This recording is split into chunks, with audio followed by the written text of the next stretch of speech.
Hi! അപ്പോൾ ഇന്ന് നമുക്കൊരു ജേണൽ ഉണ്ടാക്കാമേ. ഇന്നൊരു ഫുൾ ജേണൽ ഒരു ബുക്ക് നമുക്ക് എങ്ങനെ ഉണ്ടാക്കുന്നതെന്ന് നോക്കാം. ഇത് കുറച്ച് സമയം എടുക്കുന്ന പരിപാടിയാണ്. പക്ഷേ നമ്മുടെ ബഡ്ജറ്റിൽ നമുക്കൊരു ബുക്ക് ഉണ്ടാക്കാം. ആദ്യം കുറച്ച് A4 സൈസ് പേപ്പർ എടുക്കുക. ഒരു 10ഓ 20ഓ 30ഓ നിങ്ങൾക്ക് എത്ര കട്ടി വേണോ ആ ഒരു ജേണലിന് അത്രയും പേപ്പർ നമുക്ക് എടുക്കാം. എന്നിട്ട് അത് രണ്ടായിട്ട് മടക്കി ഇതാ വീഡിയോയിൽ കാണുന്ന പോലെ 3 ക്ലിപ്പിട്ട് കൊടുക്കുക. എന്നിട്ട് ആ ക്ലിപ്പിട്ട ഭാഗത്ത് ഗമ്മിട്ട് കൊടുക്കുക. ഇത് ഡ്രൈ ആവാൻ കുറച്ച് സമയം എടുക്കും കേട്ടോ. അപ്പം ഗമ്മിട്ട് കഴിഞ്ഞിട്ട് നമ്മൾ ഇതിൻ്റെ മേളിലോട്ട് നല്ല കട്ടിയുള്ള കുറച്ച് പുസ്തകങ്ങൾ അടുക്കി വെക്കുക.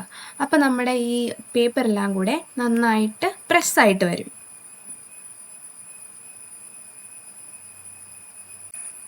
ഇനി നിങ്ങൾക്ക് വേണമെങ്കിൽ ആ ക്ലിപ്പ് മാറ്റാം കേട്ടോ. ക്ലിപ്പ് മാറ്റില്ലെങ്കിലും കുഴപ്പമൊന്നുമില്ല. പക്ഷേ ക്ലിപ്പൂടെ മാറ്റിയാൽ എല്ലാ ഭാഗവും കൂടെ നമുക്ക് പ്രസ്സായിട്ട് കിട്ടുമല്ലോ. എന്നിട്ട് പിന്നെയും നിങ്ങൾക്ക് വേണമെങ്കിൽ ഗം അപ്ലൈ ചെയ്യാം. ഞാനിവിടെ പിന്നെയും ഗം അപ്ലൈ ചെയ്യുന്നുണ്ട്.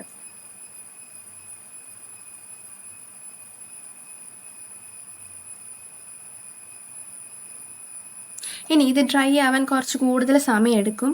നിങ്ങൾ രാത്രി ഇത് സെറ്റാക്കി വെക്കുകയാണെങ്കിൽ രാവിലെ ആകുമ്പോഴത്തേക്ക് ഇത് ഡ്രൈ ആയി കിട്ടും. അപ്പം നമ്മുടെ ബുക്സിൻ്റെ പേപ്പറെല്ലാം ഇവിടെ റെഡിയായി. നമുക്കിനി ഇതിൻ്റെ കവർ ശരിയാക്കാം. അതായത് ഈ ബുക്കിൻ്റെ ചട്ട.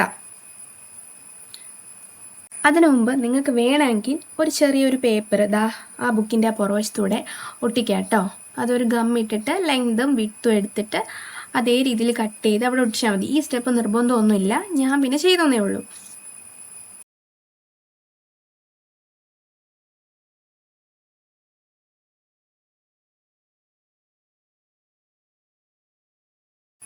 ഇനി നമുക്ക് അതിൻ്റെ കവർ പേജ് ശരിയാക്കാമേ.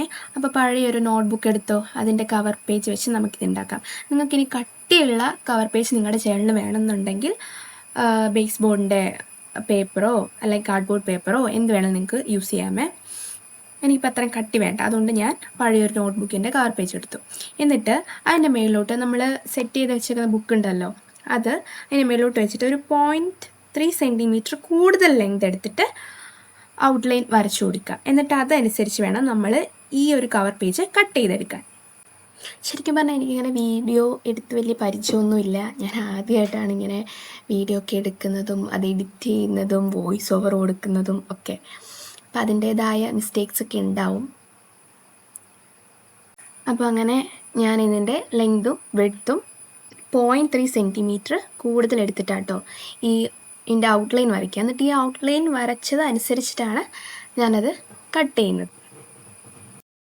അപ്പം നമുക്കിനി ഇതിൻ്റെ കവറിൽ ഡിസൈനൊക്കെ കൊടുത്ത് ഡെക്കറേറ്റ് ഒക്കെ ചെയ്യാം. അപ്പോൾ എൻ്റെ കയ്യിൽ ഒറ്റ ഷീറ്റായിട്ടില്ലാത്തതുകൊണ്ട് ഞാൻ 2 ഗ്രേ ഷീറ്റാണ് എടുത്തേക്കുന്നത്. നിങ്ങളുടെ കയ്യിൽ ഒറ്റ ഷീറ്റ് ഉണ്ടെങ്കിൽ ഒറ്റ ഷീറ്റ് എടുത്താൽ മതി. നിങ്ങൾക്ക് ഇഷ്ടമുള്ള കളർ പേപ്പർ എടുക്കണമെങ്കിൽ കളർ പേപ്പർ എടുക്കാം, അല്ല ക്ലോത്ത് ആണെങ്കിൽ ക്ലോത്ത് എടുക്കാം. നിങ്ങൾക്ക് ഇഷ്ടമുള്ള മെറ്റീരിയൽ നമുക്കിവിടെ യൂസ് ചെയ്യാം. അപ്പോൾ എൻ്റെ കയ്യിൽ 2 ഷീറ്റ് ഉള്ളതുകൊണ്ട് അതിൻ്റെ ആ സെൻറ്റർ പോർഷൻ ഉണ്ടല്ലോ, അത് മാത്രം ഞാൻ ആ ലെങ്ത് എടുത്ത് ഒരു പേപ്പറിൻ്റെ മേളിലോട്ട് മറ്റേ പേപ്പർ ഒട്ടിച്ച് വെക്കുക ചെയ്തേ. അപ്പോൾ നമുക്കിതാ ഇതുപോലെ കണ്ട ഇതുപോലെ. ഇനി ഇതിൽ കുറച്ചിനി പണികളൊക്കെ ചെയ്യാനുണ്ട്. ഇതിൻ്റെ കവർ ഡിസൈൻ ചെയ്യാമെന്ന് പറഞ്ഞാൽ അത് നിങ്ങളുടെ ഇഷ്ടം, നിങ്ങൾക്ക് ഇഷ്ടമുള്ള പോലെ ഡിസൈൻ ചെയ്യാം. എന്നിട്ട് ഇവിടെ നമ്മൾ ആ കവർ പേജ് കട്ട് ചെയ്തില്ലേ, ആ ഒരു ലെങ്തിൽ നമ്മളിവിടെ ഇത് വരച്ചു കൊടുക്കുക. ഇത് വരച്ചു കൊടുക്കുന്നത് എന്തിനാണെന്ന് വെച്ചാൽ എൻ്റെ കവർ പേജ് എനിക്ക് ഡിസൈൻ ചെയ്യാൻ വേണ്ടിയാണ്. അപ്പം ഞാൻ ആദ്യം ഓർത്തു എൻ്റെ കയ്യിലിരിക്കുന്ന പാറ്റേൺ പേപ്പർ ഈ കവർ പേജിൻ്റെ മേളിലോട്ട് ഒട്ടിക്കാമെന്ന്. പക്ഷേ എനിക്കതൊരു രസമായിട്ട് തോന്നിയില്ല. അപ്പം ഞാൻ എന്ത് ചെയ്തു, അതിൻ്റെ അകത്തൊരു റെക്റ്റാങ്കിൾ വരച്ചിട്ട് ആ റെക്റ്റാങ്കിൾ കട്ട് ചെയ്ത് അതിൻ്റെ അകത്തോട്ട് പാറ്റേൺ പേപ്പർ ഒട്ടിക്കുകയോ ചെയ്യുന്നത്. അപ്പം ഈ ഗ്രേ പേപ്പറിൻ്റെ അടിയിലായിട്ട് നമുക്ക് ഈ പാറ്റേൺ പേപ്പർ കാണാൻ പറ്റും. ഉണ്ട്. അപ്പോൾ വീഡിയോയിൽ കാണുന്ന പോലെ ഞാനിങ്ങനെ കട്ട് ചെയ്തിട്ട് അതിൻ്റെ അകത്താണ് നമ്മുടെ പാറ്റേൺ പേപ്പർ ഒട്ടിച്ചു കൊടുക്കുന്നത്. ഇങ്ങനെ. അതുപോലെ തന്നെ എന്നിട്ട് ഇതിൻ്റെ മേളിലാണ് നമ്മൾ ബുക്കിൽ നിന്ന് കട്ട് ചെയ്ത കവർ പേജ് ഒട്ടിച്ചു വെക്കുന്നത് കേട്ടോ. ഇതുപോലെ കവർ പേജും അതിൻ്റെ ആ നടുക്കത്തെ ആ ചെറിയ ഒരു പീസ് പേപ്പറും പിന്നെ അടുത്ത കവർ പേജും നമ്മൾ ലെവലായിട്ട് ഒട്ടിച്ചു കൊടുക്കും.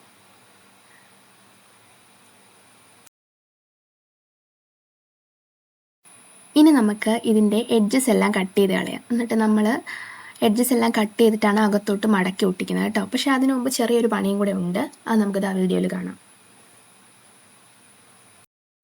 ഇനി ഞാൻ എന്തെങ്കിലും ഇമ്പ്രൂവ് ചെയ്യാനുണ്ടെങ്കിൽ അത് നിങ്ങൾ എനിക്ക് മെൻഷൻ ചെയ്യണം കേട്ടോ.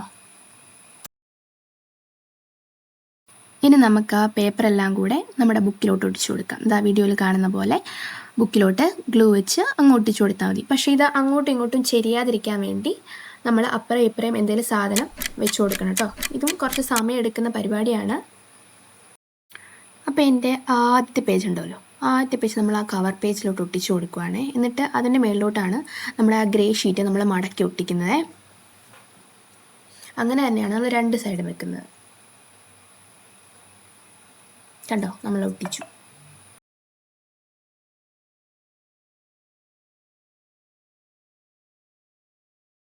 ഇനിയും തീർന്നൊന്നുമില്ല, ഇനിയും ഒരു പണിയും കൂടി ഉണ്ട്. പിന്നെ നമ്മൾ ഒരു A4 സൈസ് ഷീറ്റ് എടുത്ത് അതും രണ്ടായിട്ട് മടക്കി കീറിയിട്ട് അത് നമ്മൾ ഇതുപോലെ ഒട്ടിക്കുക. അത് കുറച്ചുകൂടി പെർഫെക്റ്റ് ആയിട്ട് ഇരിക്കാൻ വേണ്ടിയിട്ടാണ് കേട്ടോ, കാണാനൊരു ഭംഗിക്ക് വേണ്ടിയിട്ട്. അത്രേ ഉള്ളൂ. ഇതും കൂടെ കഴിഞ്ഞാൽ നമ്മുടെ ബുക്ക് റെഡിയാവും.